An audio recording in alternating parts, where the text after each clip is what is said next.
Situaciones a partir de este triunfo de Trump. Hola Alejandro, ¿cómo estás? Buenos días. Buen día, María, gracias por la posibilidad de dialogar esta mañana, gracias. No, por favor, tal vez vos te acuerdes, viste que se dijo que podía venir de parte de Trump a la Argentina. ¿Cómo se llamaba este señor de los fondos buitres? Paul Singer puede ser o... Bueno. No recuerdo. Bueno, no importa, porque yo comentaba recién que más allá de saber quién pone a Argentina en Estados Unidos, tal vez hay que mirar con atención quién pone a Estados Unidos como embajador en Argentina, ¿no? Sí, eso es un dato. Es muy probable que eso demore algunos meses, porque no está en las prioridades de los Estados Unidos producir un rápido cambio de su representación en la embajada en países como la Argentina, pero sí, seguramente habrá que mirarlo con mucha atención. Bueno, pero este no es el dato principal. Primeras lecturas del triunfo de Trump y sus... Primero te pido para con nosotros, porque muchos partidarios de Milei se alegraban. Yo no sé si por las políticas que dice Trump va a realizar, a Argentina le va a ser inocuo o beneficioso. En primer lugar, cualquiera sea el resultado en los Estados Unidos, América Latina y en particular Argentina no forman parte de la prioridad de la política de los Estados Unidos, obviamente de su política doméstica no, ni tampoco está entre las prioridades de la política exterior norteamericana. Si hay algo que en todo caso le importa a Estados Unidos de nuestra región, es su histórica y ya blindada relación con México. Son países no solo limítrofes, sino que están muy integrados en sus economías, y luego le interesan los problemas conflictivos, como el caso de Venezuela o algún país centroamericano en términos políticos, institucionales, y en todo caso sí, finalmente en el Cono Sur, la relación con Brasil. Nosotros vamos a la cola de lo que pueda ser la relación con Brasil. Estoy hablando en términos más bien comerciales. Ahora, en términos simbólicos, sí es cierto que a Estados Unidos, bajo la administración de Trump, le puede interesar consolidar el vínculo con el gobierno de Milei por una eventual proyección de lo que signifique el futuro de Brasil en las próximas elecciones. Si algo quisiera la administración norteamericana es tener un cono sur mucho más afín ideológicamente en un eje eventual Bolsonaro-Milei. En ese contexto me parece que lo importante es ir mirando lo que suceda como rebote, como consecuencia secundaria de la relación económica entre Estados Unidos y China, que ese sí va a ser un asunto prioritario de la agenda estadounidense. Y si se reedita la guerra comercial, así llamada guerra comercial, entre Estados Unidos y China bajo la administración de Trump, eso va a tener consecuencias sobre el mercado de productos agrícolas en el comercio internacional. Estados Unidos, bajo la administración de Trump, elevó de manera muy significativa los aranceles al ingreso de manufacturas chinas al mercado norteamericano. Y como consecuencia y en respuesta a eso, Estados Unidos encareció las exportaciones de productos agrícolas a China.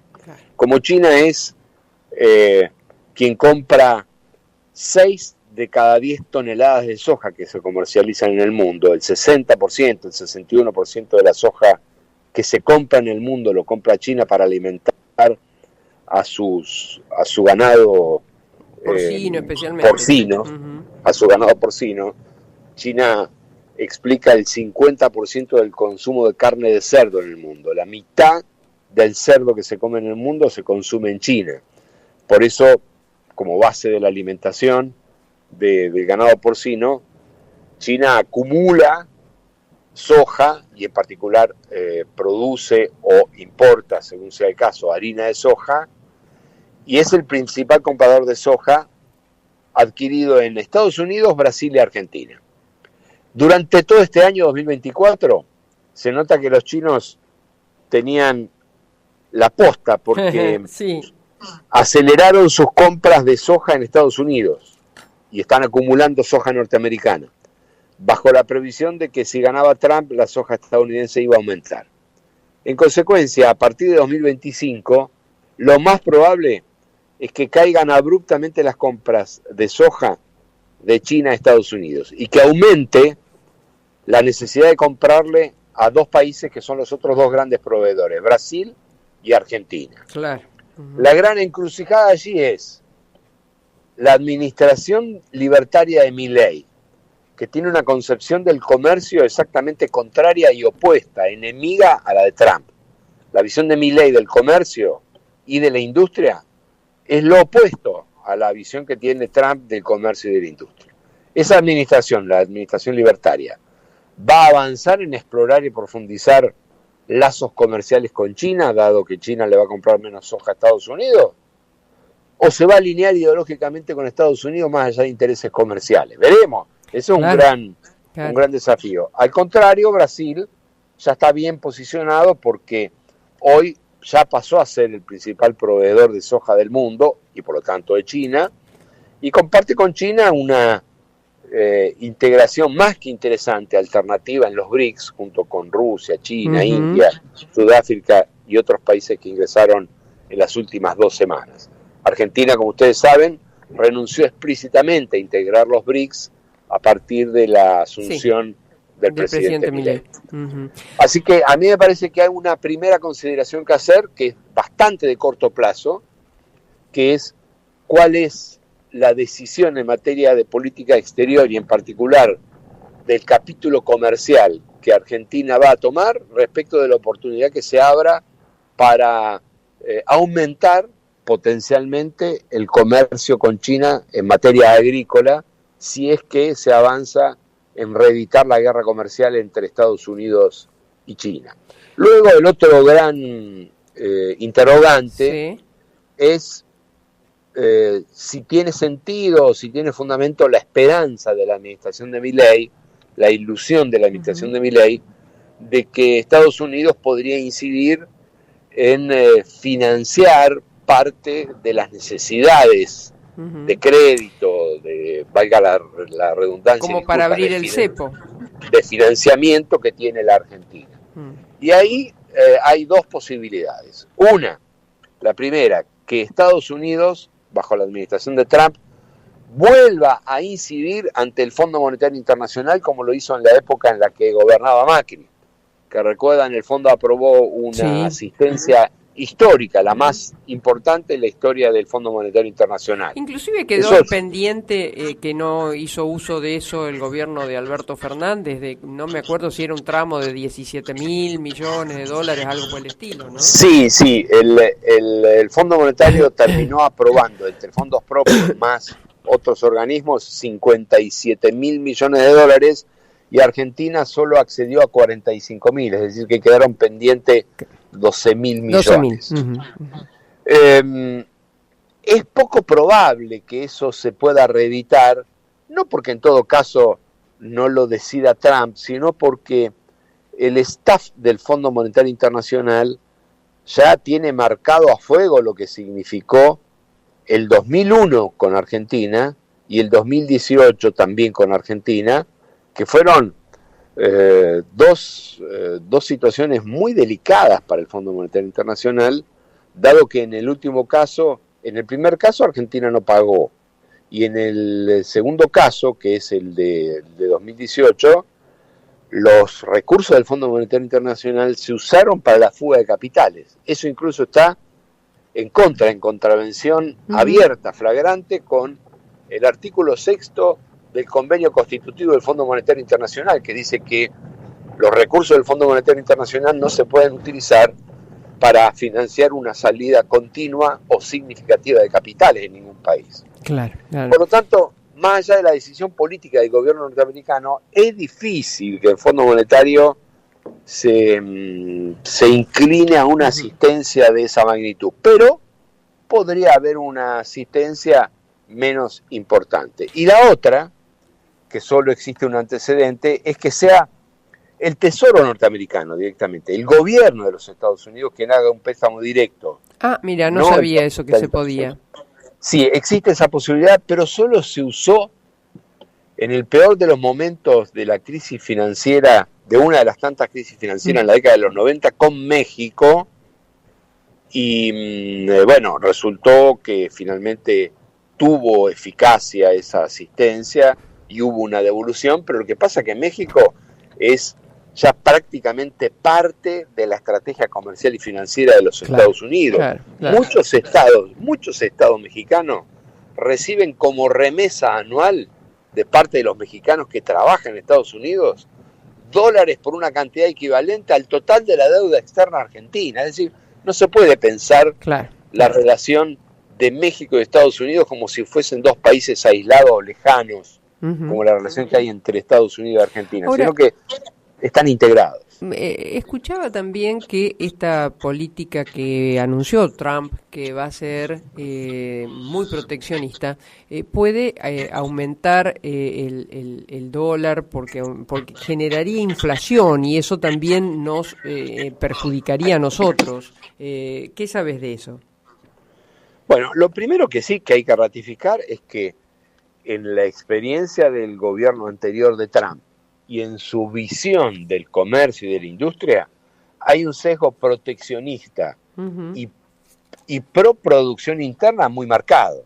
Claro. Durante la campaña norteamericana que terminó en estos días, uno de los spots más significativos de Trump, que tuvo más alto impacto, era uno en el que él describía cómo llegaban partes de automóviles de Alemania y se armaban y se ensamblaban en Estados Unidos, señalando unas cajas en las que venían partes de esos automóviles. Trump señalaba que este trabajo deberían hacerlo nuestros hijos en Estados Unidos. Es decir, y también durante la campaña amenazó a más de una empresa que decidió fabricar afuera de los Estados Unidos para luego importar esas partes, que les iba a elevar de manera significativa los impuestos a las importaciones. Es decir que sí, hay que esperar un Trump que no solo mantenga, sino quizás hasta profundice el sesgo proteccionista y el impulso a la producción interna de los Estados Unidos. Esa ha sido su fortaleza incluso en la campaña. Eso es probable que le quite a Estados Unidos una herramienta que algunas economías suelen utilizar, en este caso Argentina está abusando de esa herramienta, que es abrir importaciones para obligar a la baja de los precios internos. Claro. Y también es cierto que el aumento de la demanda interna puede calentar relativamente la economía interna y generar algún aumento de la inflación. Como contrapartida, y esto es lo que Trump valora positivamente, esa es una economía que debería crecer más, generar más ingresos y más consumo entre los trabajadores y de alguna forma producir un efecto positivo frente a la externalidad negativa que significaría un aumento de la inflación. Y en ese caso es probable que pueda tener un impacto en la divisa norteamericana. No me parece que sea el tema de fondo hoy para Argentina. Lo que me parece es que Argentina, y en particular la administración de Milei, que tiene un posicionamiento internacional exageradamente ideológico y no ha definido racionalmente una política exterior y una política comercial. Cuando digo que no la ha definido racionalmente es porque un día escuchamos que no vamos a comerciar con ningún comunista y al otro día escuchamos que Milei se deshace en elogios hacia China, diciendo que China no exige nada y que solo quiere que le resuelvan los problemas. Sí. La última pregunta. Ante un candidato que, atacó la democracia, a un candidato hoy presidente, ¿no? Electo, que atacó la democracia en el Capitolio, que tiene cuentas pendientes por varios rubros con la justicia. ¿Por qué cree, está cambiando el mundo y sus intereses como para votarlo, o pasó como en Argentina, que optan por Milei? A Milei no lo conocían, a Trump sí, porque el gobierno en este caso de Biden fue muy malo. ¿Qué crees que pasó? Bueno, como suele suceder en los fenómenos sociales, hay una multiplicidad de causas, pero no le voy a esquivar al bulto. Claramente, el liderazgo de Trump produce un quiebre en la opinión pública norteamericana. Es decir, aún habiendo sido como fue un triunfo muy contundente, el oficialismo demócrata de Estados Unidos recuperó en los últimos meses la esperanza de poder ganar. Hay que recordar que hace 6 meses atrás Trump ganaba por una diferencia que cuadruplica la ventaja que obtuvo frente a Kamala Harris. Claro que sí. Habiendo tenido una administración no demasiado eficaz y el desgaste que especialmente en los últimos 2 semestres ha tenido la administración de Biden. Entonces, realmente la opinión pública norteamericana está partida al medio respecto de lo de Trump. Tiene la característica de ser un liderazgo avasallador y avasallante, por encima incluso de algunos aspectos delicados de la institucionalidad en los Estados Unidos. Por ejemplo, su evidente aliento en la última elección a no reconocer los resultados del triunfo de Biden en su momento, o actitudes similares a la que tuvieron algunos sectores muy vinculados a Bolsonaro cuando fue Lula quien se impuso en Brasil. Como contrapartida, Trump ha aprovechado de manera inteligente 2 o 3 ítems que forman parte de la angustia cotidiana del votante promedio de los Estados Unidos. Primero, la pérdida de la capacidad de compra de los ingresos, especialmente de los sectores medios y de los sectores trabajadores. Segundo, la percepción de amenaza que significa para el votante promedio de los Estados Unidos el ingreso masivo de inmigrantes que disputan puestos de trabajo.